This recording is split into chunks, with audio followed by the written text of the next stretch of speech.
இஸ்ரவேலிலே பஞ்சம் நீங்கிற்று. அப்பொழுது ஆயாவின் குமாரத்தியாகிய ரிஸ்பாள் இரட்டு புடவையை எடுத்துக்கொண்டு போய் அதை பாறையின் மேல் விரித்து, அறுப்பு நாளின் துவக்கம் முதற்கொண்டு வானத்திலிருந்து அவர்கள் மேல் மழை பெய்ய மட்டும் பகலில் ஆகாயத்து பறவைகளாயிலும் இரவில் காட்டு மிருகங்களாயிலும் அவர்கள் மேல் விழ ஒட்டாதிருந்தாள்.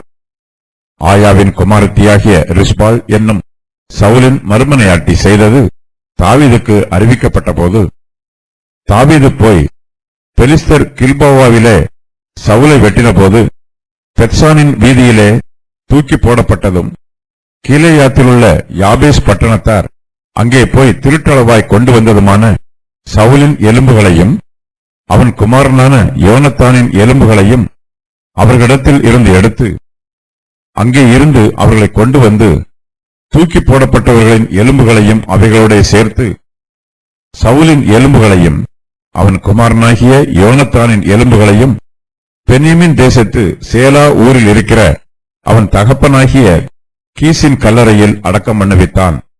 ராஜா கட்டளையிட்டபடியெல்லாம் செய்தார்கள். அதற்கு பின்பு தேவன் தேசத்திற்காக செய்யப்பட்ட வேண்டுதலை கேட்டருளினார்.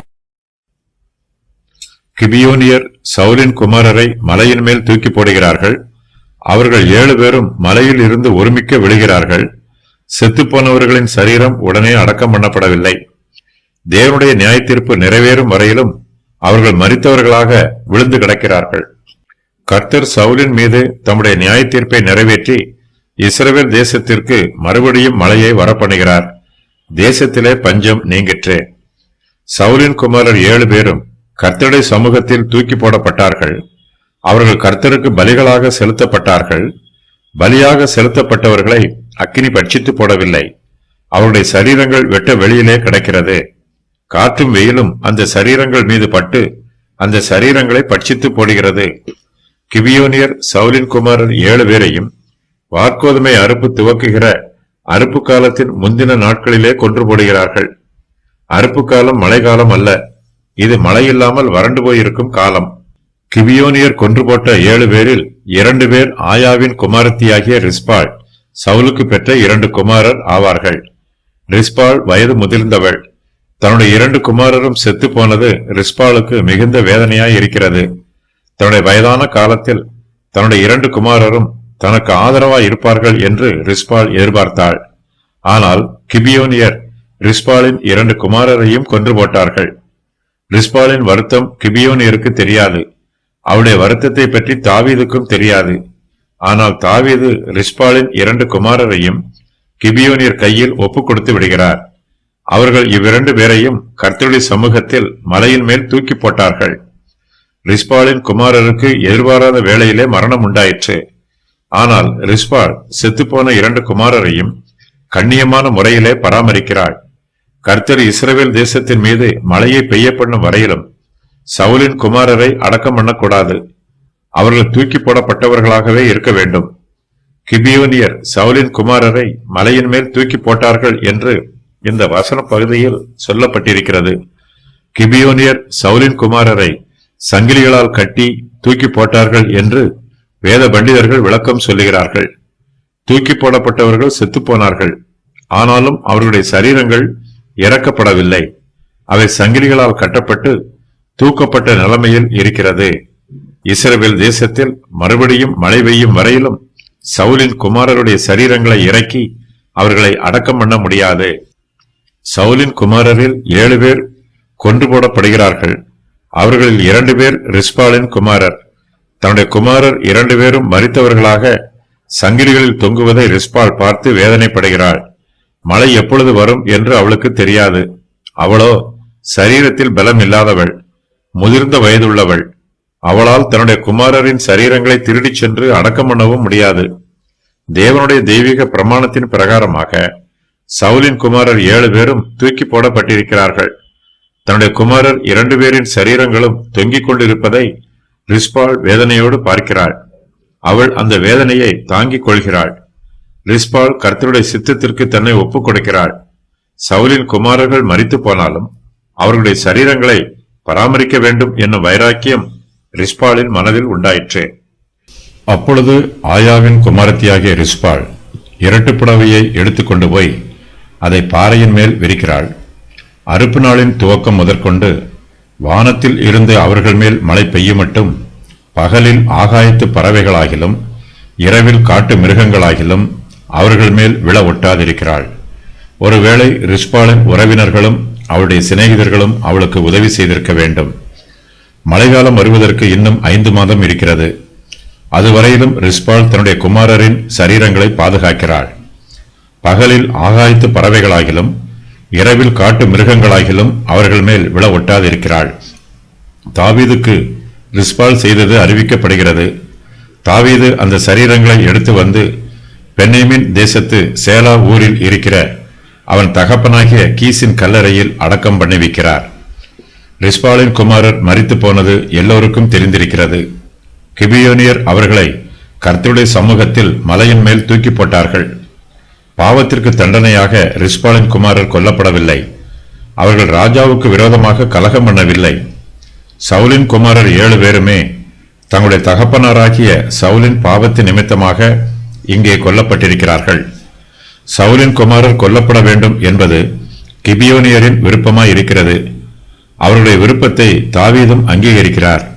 ஆகையினால் ரிஸ்பாளால் தன்னுடைய குமாரரை மரணத்திற்கு தப்புவிக்க முடியாது. தாவீது ராஜாவின் கட்டளை பிரகாரம் அவர்கள் மரித்தே ஆக வேண்டும். தன்னுடைய குமாரர் மரித்து போவதை ரிஸ்பாளால் தடை பண்ண முடியவில்லை. அதே வேளையில் தன்னுடைய குமாரரின் மரணத்திற்காக ரிஸ்பாள் அழுவதையும் அவர்களுடைய சரீரங்களை இரவு பகலாக பாதுகாப்பதையும் யாராலும் தடை பண்ண முடியவில்லை. ஆயாவின் குமாரத்தியாகிய ரிஸ்பாள் என்னும் சவுலின் மறுமனையாட்டி செய்தது தாவீதுக்கு அறிவிக்கப்படுகிறது. சவுலின் மறுமனையாட்டியாகிய ரிஸ்பாள் செய்தது தாவீதுக்கு அறிவிக்கப்பட்டாலும் தாவீது அவள் மீது கோபப்படவில்லை. தாவீதும் அவளோடு சேர்ந்து சவுலின் குமாரரை கனம் பண்ண விரும்புகிறார். சவுலின் குடும்பத்தாருக்கு தாவீதும் மரியாதை செய்ய விரும்புகிறார். சவுலின் குமாரருடைய சரீரங்கள் வெட்ட வெளியிலே காய்ந்து போய் கிடக்கிறது. பல நாட்களாக வெயிலிலும் காற்றிலும் அந்த சரீரங்கள் இருந்ததினால் அவை இப்போது எலும்புக்கூடாக இருக்கிறது. தாவீது அவருடைய எலும்புகளை சவுல் யோனத்தான் ஆகியோரின் எலும்புகளோடு சேர்ந்து அடக்கம் பண்ண விரும்புகிறார். யாபேஸ் பட்டணத்தாருக்கு இவர்களுடைய எலும்புகள் மட்டுமே கிடைத்தது. மரித்தவர்களின் மாம்சம் கிடைக்கவில்லை. சவுலின் வீட்டார் அவமானமாய் செத்துப்போவது தாவீதுக்கு பிரியமல்ல. தாவீதுக்கு சவுலின் வீட்டார் மீது தனிப்பட்ட முறையில் கோபம் எதுவும் இல்லை. சவுல் மீது இருந்த கோபத்தினால் தாவீது சவுலின் குமாரரை கிபியோனியர் கையில் ஒப்புக் கொடுத்தார் என்று யாரும் அவர் மீது குற்றம் சொல்லவும் முடியாது. அந்த அளவுக்கு தாவீது சவுலின் வீட்டாரை கனம் பண்ணுகிறார். சவுலுடைய குடும்பத்தாரின் எலும்புகள் எல்லாம் பல இடங்களில் சிதறி கிடக்கிறது. பெலிஸ்தர் கில்போவாவிலே சவுலை வெட்டி போட்டார்கள். அவருடைய சரீரத்தை பெத்சானின் வீதியிலே தூக்கி போட்டார்கள். கீலேயாத்தில் உள்ள யாபேஸ் பட்டணத்தார் அங்கே போய் திருட்டளவாய் கொண்டு வந்ததுமான சவுலின் எலும்புகளையும் அவன் குமாரனான யோனத்தானின் எலும்புகளையும் அவர்களிடத்திலிருந்து எடுத்து தங்கள் தேசத்திலே வைத்திருக்கிறார்கள்.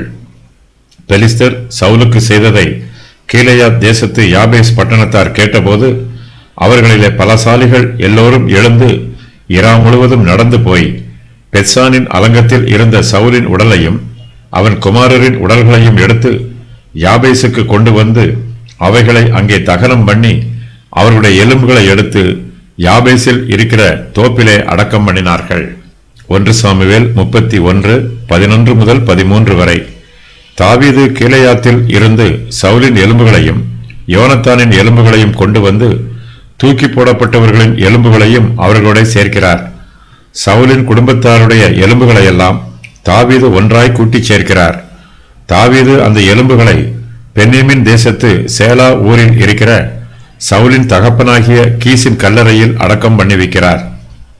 சவுல் கிபியோனியரை கொன்று போட்டதன் நிமித்தமாக கர்த்தருடைய கோபம் இஸ்ரவேல் தேசத்தின் மீது வந்தது.